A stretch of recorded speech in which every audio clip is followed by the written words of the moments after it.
Today's morning devotional. Salvation of children. Even a child is known by his doings, whether his work be pure, and whether it be right. Proverbs chapter 20 verse 11. Much study and earnest prayer for heavenly wisdom are needed to know how to deal with youthful minds, for very much depends upon the direction parents give to the minds and wills of their children.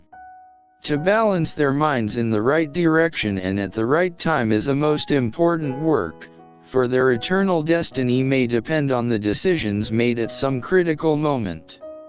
How important, then, that the minds of parents be as free as possible from perplexing, wearing care in temporal things, that they may think and act with calm consideration, wisdom, and love, and make the salvation of the souls of their children the first and highest consideration. The great object which parents should seek to attain for their dear children should be the inward adorning.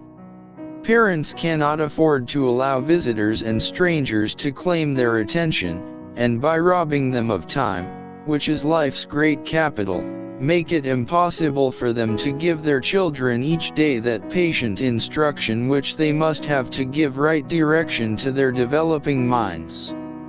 This lifetime is too short to be squandered in vain and trifling diversion, in unprofitable visiting, in needless dressing for display, or in exciting amusements.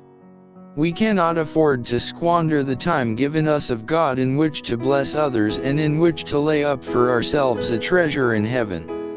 We have none too much time for the discharge of necessary duties. We should give time to the culture of our own hearts and minds in order that we may be qualified for our life work.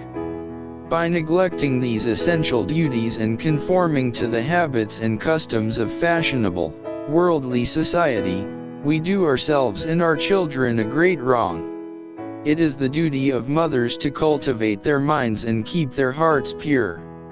They should improve every means within their reach for their intellectual and moral improvement, that they may be qualified to improve the minds of their children. Those who indulge their disposition to be in company will soon feel restless unless visiting or entertaining visitors. Such have not the power of adaptation to circumstances. The necessary, sacred home duties seem commonplace and uninteresting to them. They have no love for self-examination or self-discipline. The mind hungers for the varying, exciting scenes of worldly life. If parents would feel that it is a solemn duty enjoined upon them of God to educate their children for usefulness in this life, if they would adorn the inner temple of the souls of their sons and daughters for the immortal life, we should see a great change in society for the better.